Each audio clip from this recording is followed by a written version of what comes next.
तो दोस्तों आज हम राजस्थान वन रक्षक एवं वनपाल के लिए 100 इम्पोर्टेंट प्रश्नों के बारे में बात करेंगे और ये सभी प्रश्न मोस्ट इम्पोर्टेंट सिलेक्टेड प्रश्न हैं और परीक्षा में आने लायक प्रश्न, इसलिए वीडियो में तक बने रहे। तो चलो वीडियो को शुरू करते हैं। तो आपका पहला सवाल है कि इंडिका नामक पुस्तक किस लेखक द्वारा लिखी गई है। तो इंडिका पुस्तक की रचना की है मैगस्थनीज ने। ठीक है, तो मैगस्थनीज की पुस्तक का नाम क्या है, तो आपको याद रखना है मैगस्थनीज की पुस्तक का नाम है इंडिका।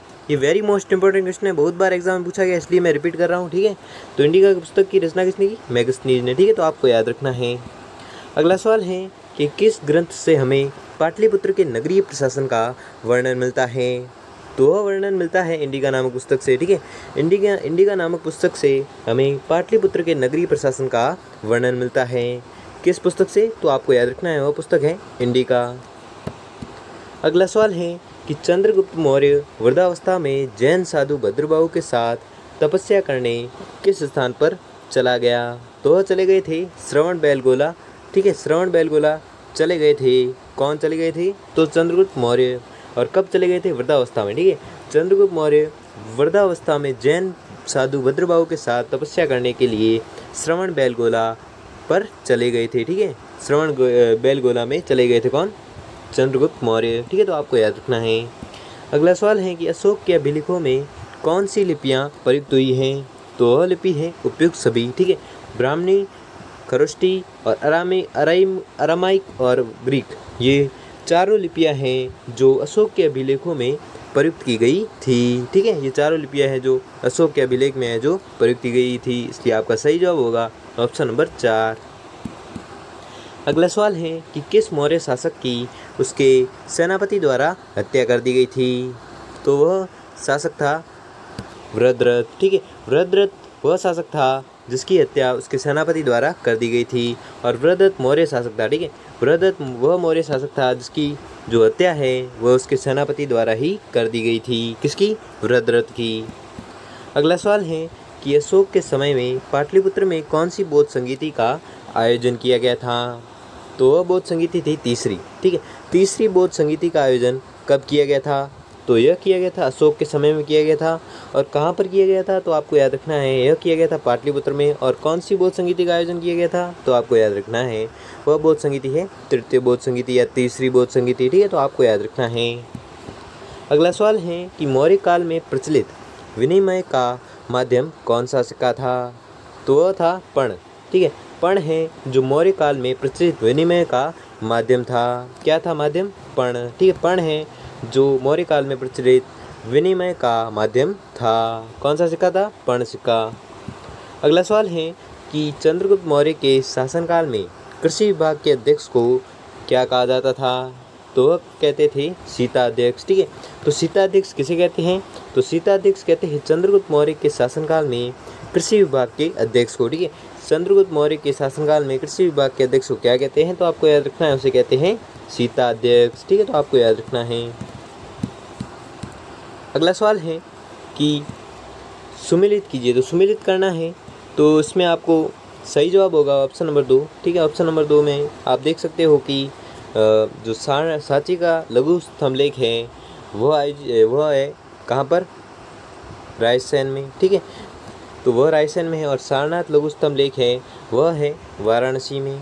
ठीक है, और कौशाम्बी लघु स्तंभलेख है वह है अपने कौशाम्बी में। और रुमिनदेई लघु स्तंभलेख हैं जो है नेपाल में। ठीक है, तो ये थे आपके मिलान। वापस से देख लो कि सांची का लघु स्तंभलेख है वो कहाँ पर है, तो वह है रायसेन में। ठीक है, सारनाथ लघु स्तंभलेख है वह है वाराणसी में। कौशाम्बी लघु शिलालेख या लघु स्तंभलेख है वह है कौशाम्बी में। और रुमिनदेई लघु स्तंभलेख है वह है कहाँ पर, नेपाल में। ठीक है, तो आपको याद रखना है, इसलिए आपका सही जवाब होगा ऑप्शन नंबर 2। और इसकी जो व्याख्या है कि कौशाम्बी उत्तर प्रदेश के वाराणसी जिले से 4 अप्रैल 1997 को पृथक होकर अलग जिला बना दिया गया और रायसेन मध्य प्रदेश का एक जिला है। ठीक है, रायसेन कहाँ का जिला है, तो मध्य प्रदेश का जिला है।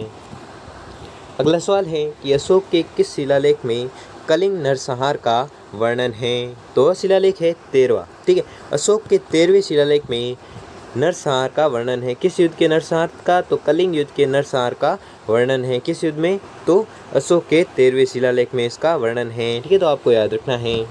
अगला सवाल है कि मौर्य सम्राट अशोक का नाम किस अभिलेख में पाया गया है? तो इसका पाया गया है नाम मस्की व गुर्जरा अभिलेख में। ठीक है, मस्की व गुर्जरा अभिलेख में क्या पाया गया है? तो सम्राट अशोक का नाम पाया गया है। ठीक है, मौर्य सम्राट अशोक का नाम है जो मस्की व गुर्जरा अभिलेख में पाया गया है। तो आपको याद रखना है। अगला सवाल है कि सेल्यूकस ने किस राजदूत को चंद्रगुप्त के दरबार में भेजा था? तो यह भेजा था मेगस्थनीज को। ठीक है, मेगस्थनीज को किसने भेजा था? तो सेल्यूकस ने भेजा था। ठीक है, सेल्यूकस ने भेजा था। किसे भेजा था? मेगस्थनीज को। ठीक है, और किसके दरबार में भेजा था? तो आपको याद रखना है, यह भेजा था चंद्रगुप्त के दरबार में भेजा था। ठीक है, किसने भेजा था? सेल्यूकस ने। और किसे भेजा था? मेगस्थनीज को भेजा था। तो आपको याद रखना है। अगला सवाल है कि भारतीय इतिहास में वह पहला शासक कौन था जिसने राजनीतिक जीवन में हिंसा के त्याग का सिद्धांत सामने रखा? तो वह शासक था अशोक। ठीक है, अशोक भारतीय इतिहास का वह पहला शासक था जिसने राजनीतिक जीवन में हिंसा के त्याग का सिद्धांत सामने रखा था। किसने रखा था सबसे पहले? तो शासक था अशोक। ठीक है, तो आपको याद रखना है। अगला सवाल है कि अमित्रघात के नाम से कौन सा मौर्य राजा है जो जाना जाता है? तो ये भी वेरी मोस्ट इम्पोर्टेंट क्वेश्चन है कि अमित्रघात के नाम से कौन सा मौर्य राजा है जो जाना जाता है? तो वह मौर्य राजा है बिंदुसार। ठीक है, बिंदुसार है जो अमित्रघात के नाम से जाना जाता है। कौन जाना जाता है? बिंदुसार। अगला सवाल है कि चंद्रगुप्त मौर्य ने नंदवंश के किस शासक को परास्त किया था? तो यह परास्त किया था घनानंद को। ठीक है, तो घनानंद को किसने परास्त किया था? तो घनानंद को परास्त किया था चंद्रगुप्त मौर्य ने। और घनानंद किस वंश का था? तो घनानंद था नंद वंश का शासक। ठीक है, नंद वंश का शासक घनानंद को किस शासक ने परास्त किया था? तो आपको याद रखना है, वह शासक था चंद्रगुप्त मौर्य। ये भी परीक्षा में पूछा जा सकता है, ये भी वेरी मोस्ट इम्पोर्टेंट क्वेश्चन है। ठीक है, तो आपको याद रखना है। वैसे तो सभी महत्वपूर्ण प्रश्न है, लेकिन ये बहुत महत्वपूर्ण प्रश्न है। ठीक है, तो आपको याद रखना है। अगला सवाल है कि मौर्य काल का मुख्य भूमिकर था? तो मुख्य भूमिकर था भाग। ठीक है, भाग है जो मौर्य काल का मुख्य भूमिकर था। क्या था? भाग। अगला सवाल है कि प्रांतीय प्रशासन या प्रांतीय शासन का सर्वप्रथम उल्लेख मिलता है? तो कहाँ से मिलता है? मौर्य काल से। ठीक है, मौर्य काल से प्रांतीय शासन का सर्वप्रथम है जो उल्लेख मिलता है। कहाँ से मिलता है? मौर्य काल से मिलता है। अगला सवाल है कि कौटिल्य के अर्थशास्त्र का प्रमुख विषय क्या था? तो अर्थशास्त्र का प्रमुख विषय था राजनीति। ठीक है, राजनीति है जो कौटिल्य के अर्थशास्त्र का प्रमुख विषय था। ठीक है, क्या था? राजनीति। अगला सवाल है कि अशोक ने 261 ईस्वी में किस राज्य पर आक्रमण किया जिसमें भयंकर नरसंहार हुआ? तो यह किया था कलिंग पर। ठीक है, कलिंग राज्य पर आक्रमण किया था किसने? अशोक ने। ठीक है, अशोक ने कलिंग राज्य पर आक्रमण किया था, भयंकर आक्रमण किया था। किस राज्य पर? तो कलिंग राज्य पर। कब किया था? 261 ईसा पूर्व में। अगला सवाल है कि अशोक के ज़्यादातर अभिलेख किस लिपि में लिखे गए हैं? तो ये लिखे गए हैं ब्राह्मी लिपि में। ठीक है, ब्राह्मी लिपि में अशोक के ज़्यादातर अभिलेख है जो लिखे गए हैं। किस लिपि में? तो ब्राह्मी लिपि में लिखे गए हैं। ठीक है, तो आपको याद रखना है। अगला सवाल है कि सुदर्शन झील का निर्माण किसके शासनकाल में करवाया गया था?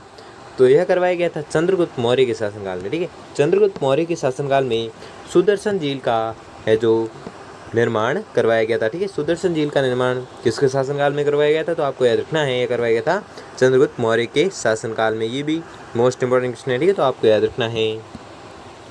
अगला सवाल है कि अशोक ने श्रीलंका में बौद्ध प्रचार हेतु किसको भेजा? तो यह भेजा था महेंद्र व संघमित्रा को। ठीक है, महेंद्र व संघमित्रा को किसने भेजा था? तो यह भेजा था अशोक ने। कहाँ पर भेजा था? तो श्रीलंका में भेजा था। क्यों भेजा था? तो यह भेजा था बौद्ध प्रचार हेतु। ठीक है, बौद्ध प्रचार हेतु महेंद्र व संघमित्रा को अशोक ने श्रीलंका में भेजा था। अगला सवाल है कि चाणक्य या कौटिल्य की पुस्तक का नाम बताइए। तो चाणक्य की पुस्तक का नाम है, चाणक्य की पुस्तक का नाम क्या है? अर्थशास्त्र। ठीक है, तो चाणक्य के 3 नाम हैं, आप कंफ्यूज मत हो। चाणक्य, कौटिल्य और विष्णुगुप्त, ये 3 नाम हैं। तो एक ही आदमी के 3 नाम है। ठीक है, तो अलग अलग आदमी नहीं है, एक ही आदमी है। तो चाणक्य या कौटिल्य या विष्णुगुप्त किसी की भी पुस्तक पूछे तो एक ही पुस्तक है कि अर्थशास्त्र। ठीक है, तो आपको याद रखना है, कंफ्यूज नहीं होना है। अगला सवाल है कि इतिहास में ऐसा पहला शासक जिसने अभिलेखों द्वारा जनता तक अपने संदेश पहुंचाने की कोशिश की। तो वह पहला शासक कौन था? अशोक। ठीक है, अशोक इतिहास में पहला शासक था जिसने अभिलेखों द्वारा जनता तक संदेश पहुंचाने की कोशिश की थी। किसने की थी? अशोक ने। ठीक है, अशोक ने की थी।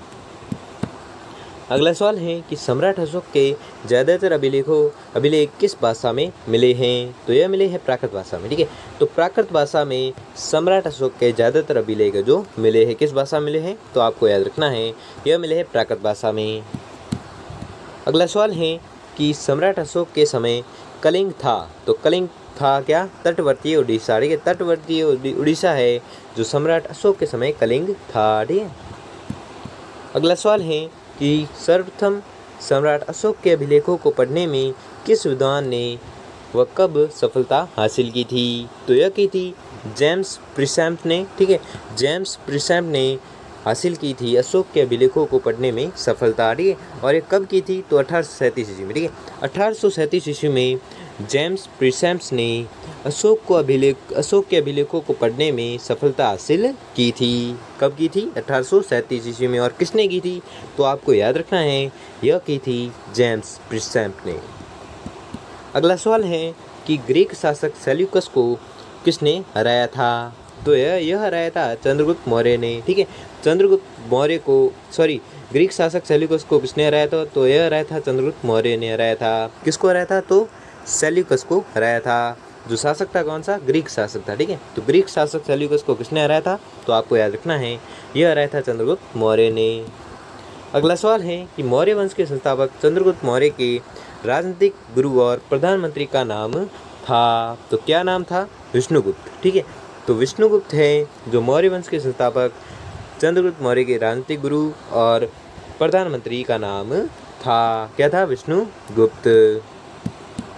अगला सवाल है कि बिंदुसार पुत्र था। तो बिंदुसार किसका पुत्र था?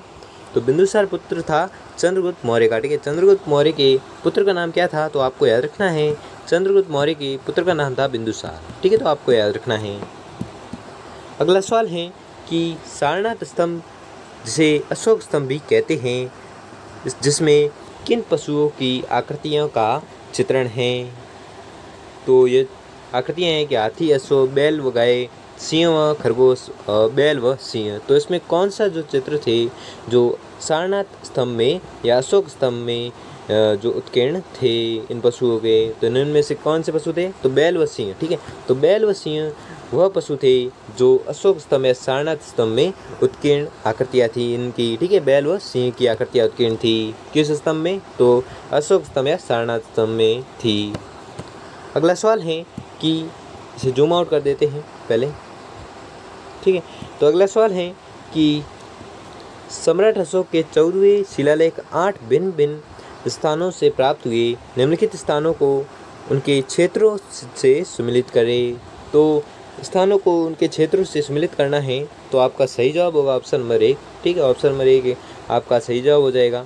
तो शाहबाज गढ़ी है जो पाकिस्तान के पेशावर ज़िले में, मनसेहरा है जो पाकिस्तान के हजारा ज़िले में, कलसी है जो उत्तरांचल के देहरादून ज़िले में, और गिरनार है जो गुजरात के काठियावाड़ ज़िले में स्थित है। ठीक है, तो ये शिलालेख है सब। ठीक है, ये शिलालेख है जो कहाँ से प्राप्त हुए वो आपको बताना है। वापस से एक बार देख लीजिए कि शाहबाज गढ़ी शिलालेख है जो पाकिस्तान के पेशावर ज़िले में प्राप्त हुआ है, और मनसेहरा जो शिलालेख है वो पाकिस्तान के हजारा ज़िले में प्राप्त हुआ है, और कलसी है जो उत्तरांचल के देहरादून ज़िले से प्राप्त हुआ है, और गिरनार है जो गिरनार शिलालेख है वह गुजरात के काठियावाड़ ज़िले से प्राप्त हुआ है।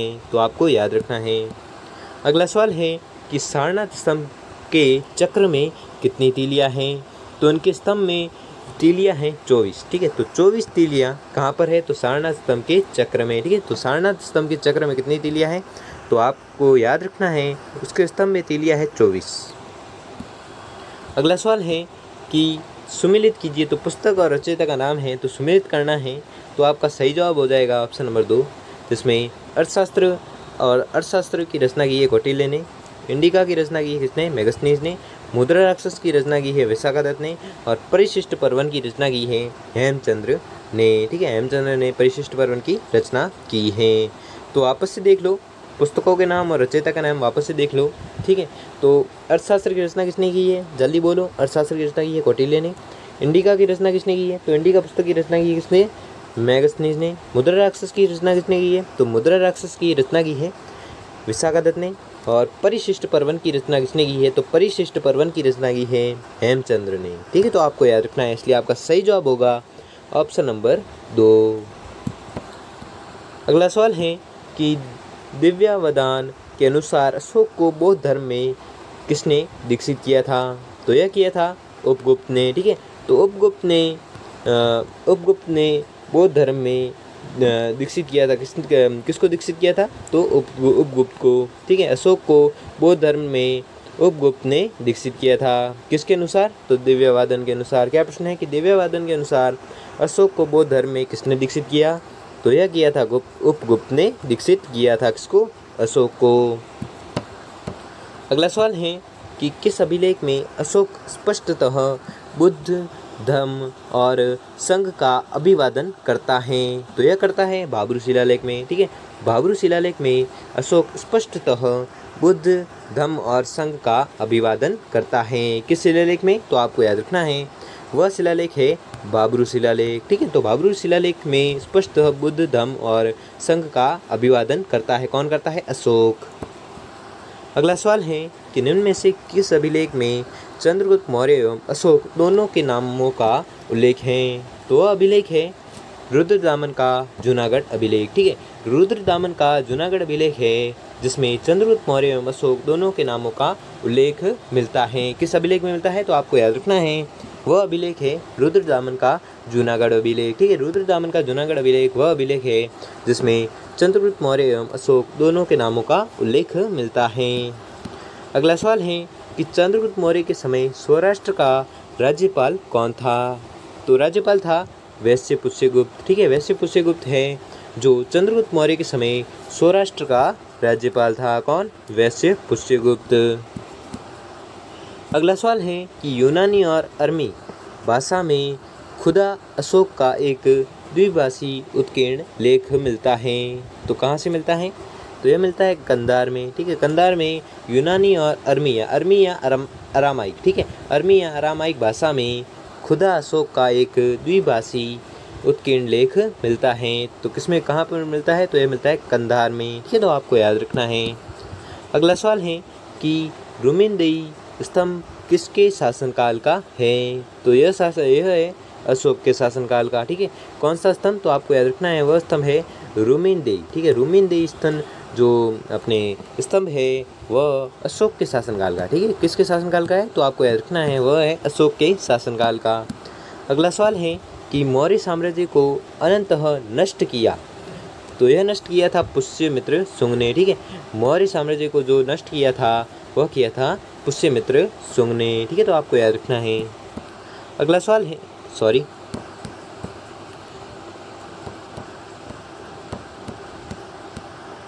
ठीक है।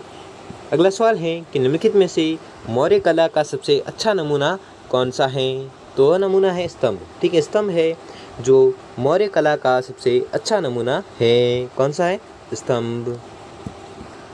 अगला सवाल है कि सारनाथ धम्मचक्र क्या दर्शाता है, तो यह दर्शाता है धर्म चक्र प्रवर्तन, ठीक है। धर्म चक्र प्रवर्तन है जो सारनाथ धर्म चक्र दर्शाता है, ठीक है। तो सारनाथ धर्म चक्र क्या दर्शाता है, तो आपको याद रखना है यह दर्शाता है धर्म चक्र प्रवर्तन। अगला सवाल है कि श्रवण बेलगोला स्थित है, तो श्रवण बेलगोला स्थित कहाँ पर है, तो आपको याद रखना है यह स्थित है कर्नाटक में, ठीक है। तो कर्नाटक में क्या स्थित है, तो आपको याद रखना है यहाँ पर स्थित है श्रवण बेलगोला, ठीक है। तो श्रवण बेलगोला कहाँ पर स्थित है, कर्नाटक में। अगला सवाल है कि अशोक महान इतिहास में जाना जाता है, किसके लिए जाना जाता है, तो यह जाना जाता है शांति और अहिंसा के लिए, ठीक है। तो शांति और अहिंसा के लिए कौन जाना जाता है, तो आपको याद रखना है वह जाना जाता है अशोक, ठीक है। अशोक महान इतिहास में जाना जाता है क्या, शांति और अहिंसा के लिए जाना जाता है। अगला सवाल है कि अशोक के धम्म के संदर्भ में कौन सा कथन है जो सत्य नहीं है, तो असत्य कथन के बारे में बताना है मृत्युदंड समाप्त कर दिया गया, ठीक है। मृत्युदंड समाप्त कर दिया गया जो अशोक के धम्म के सिद्धांत में यह कथन है जो सत्य नहीं है, ठीक है। इसलिए आपका सही जवाब हो जाएगा ऑप्शन नंबर 2। अगला सवाल है कि अशोक को स्मरण किए जाने का कारण है, तो क्या कारण है? जनहित। ठीक है, जनहित ही वही कारण है जो अशोक को स्मरण किए जाने का प्रमुख कारण है। ठीक है, तो अशोक को स्मरण किए जाने का प्रमुख कारण क्या है? तो वह कारण है जनहित। अगला सवाल है कि बिंदुसार की एक राजसभा में आने वाला यूनानी राजदूत कौन था? तो वह था डाइमेकस। ठीक है, डाइमेकस वह यूनानी राजदूत है जो बिंदुसार की राजसभा में आने वाला यूनानी राजदूत था। कौन था? डाइमेकस। अगला सवाल है कि निम्नलिखित में से कौन शेष अन्य के बाद तक जीवित रहा? तो वह था अजातशत्रु। ठीक है, अजातशत्रु वह व्यक्ति था जो लास्ट में जीवित रहा था। कौन? अजातशत्रु। ठीक है, कौन था? अजातशत्रु। अगला सवाल है कि बौद्ध धर्म के किस ग्रंथ का संबंध मिनेंडर से है? तो है मिलिंद-पन्हो। ठीक है, मिलिंद-पन्हो बौद्ध धर्म के मिलिंद-पन्हो ग्रंथ का संबंध है जो मिनेंडर से है। किससे संबंधित है? मिनेंडर से। कौन सा ग्रंथ है? मिलिंद-पन्हो। अगला सवाल है कि निम्नलिखित मौर्य शासकों पर गौर कीजिए। तो इन पर गौर करना है। अशोक, दशरथ, बृहदत्त और कुणाल, ये चारों मौर्य शासक है। और इसमें क्या बताया गया? इनमें किसकी उपाधि देवनाम प्रिय थी? तो देवनाम प्रिय उपाधि थी किसकी? अशोक और दशरथ की। ठीक है, तो अशोक और दशरथ वह मौर्य शासक थे जिनकी उपाधि थी क्या? देवनाम प्रिय। ठीक है, देवनाम प्रिय किनकी उपाधि थी? तो अशोक और दशरथ। इसलिए आपका सही जवाब हो जाएगा ऑप्शन नंबर 3। ठीक है, अगला सवाल है कि राजुको को क्यों नियुक्त किया जाता था? तो यह नियुक्त किया जाता था कर वसूली के लिए। ठीक है, कर वसूली के लिए राजुको को नियुक्त किया जाता था। क्यों किया जाता था? कर वसूली के लिए। अगला और आज का अंतिम सवाल है कि 12 बार की पहाड़ियाँ कहाँ हैं? तो 12 बार की पहाड़ियाँ हैं बिहार में। ठीक है, तो बिहार में स्थित 12 बार की पहाड़ियाँ हैं। तो कहाँ पर स्थित है? बिहार में स्थित है। कौन सी पहाड़ियाँ? 12 बार की पहाड़ियाँ। तो दोस्तों, आपको वीडियो कैसा लगा हमें कमेंट बॉक्स में कमेंट करके ज़रूर बताइए। अगर आपके लिए ये वीडियो थोड़ा सा भी हेल्पफुल साबित हुआ हो तो वीडियो को लाइक और चैनल को सब्सक्राइब कर लीजिए। धन्यवाद।